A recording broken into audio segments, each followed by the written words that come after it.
Now, prominent Hollywood stars have used the Sundance Film Festival to condemn the shooting of Alex Pretty by ICE agents in Minnesota.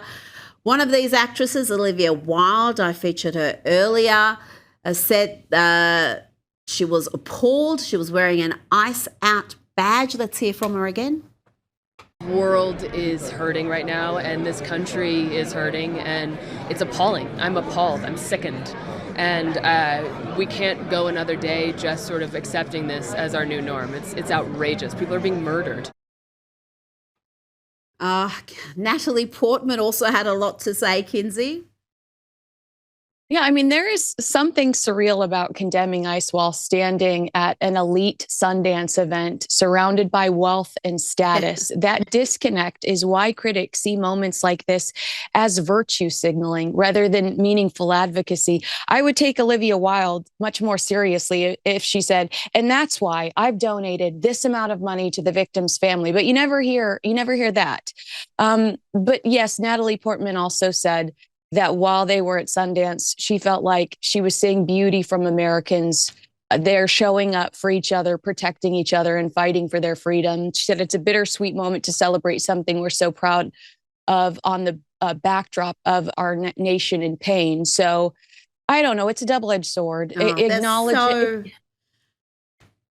They're so desperately out of touch. It really is kind of comical, but it is also pathetic because you never hear them come out and say anything when you have innocent people slaughtered by people who are in the country illegally. They say nothing about the fact that the murder rate in the US dropped by around 20% last year, the biggest drop in a single year. They don't care about that. All they care about is this sort of division and regurgitating the hard left's talking points and pretending they're somehow enlightened and kind. I mean, give me a break. I've got very little patience for them, and very little patience for Kristen Stewart, another actress who's gone on an insane anti-Trump rant saying she wants to make movies in Europe, then shove them down the throats of the American people because reality is breaking under Trump.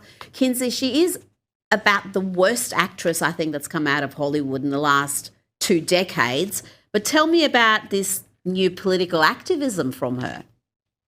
I mean, is it new? Every time she doesn't wear pants, I'm assuming she's trying to make some form of a political statement. But Kristen Stewart preaching morality is a tough sell for audiences who remember her very public controversies. This is the same woman that cheated on Robert Pattinson with her married director in front of the entire world. People are done being lectured by Hollywood, and the industry is now paying the price for that disconnect. A lot of them are unemployed. We talk a lot about how there's no work here for entertainers, thanks to Gavin Newsom. But it's also this lecturing right here. People want an escape. They want to get away. And they're tired of being told about how awful the world is by these people in Chanel that are living their best lives. Yeah. And it's just so vacuous. That's the problem. If these were people who'd taken the time to be fully informed about an issue and we're talking from a position of deep knowledge, then you'd go, okay, there's at least something we're learning here, but it's always so vacuous and pointless. Now, Prince Harry and Meghan Markle also appeared at Sundance to promote their latest documentary, Cookie Queens, which follows the story of 4 determined Girl Scouts as they navigate their multi-million-dollar business of cookie sales. Kinsey, the doco is already turning out to be a bit of a flop. It failed to sell out and fill the theatre even at the festival. That's not a good sign. It's not a good sign. You would imagine that celebrities would be crawling, so excited about being associated with royals in some way, shape, or form. But that just wasn't the case. As the lights went low and the film began, roughly 150 unoccupied seats scattered throughout the theater.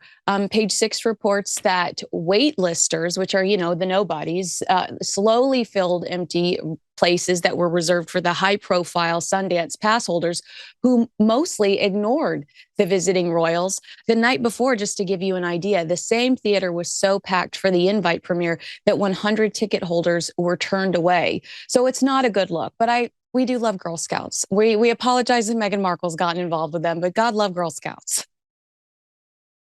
And I love cookies. So, this doco seems to be have a couple of positives. Before you go, the producers of Broadway show 6, the musical, have defended their decision to cast transgender influencer Dylan Mulvaney as one of the main characters, Anne Boylan, the second wife of King Henry VIII. After copying major backlash from social media, Kinsey, they even restricted their X account and condemned bullying in all its forms in response to some of the feedback.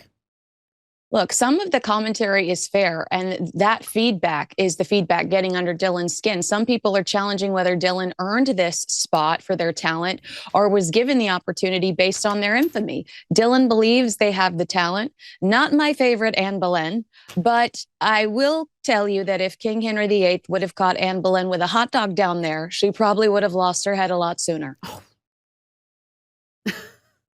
Yes, I think you'd be right. Right there, Kinsey Schofield. Thank you so much for your time tonight.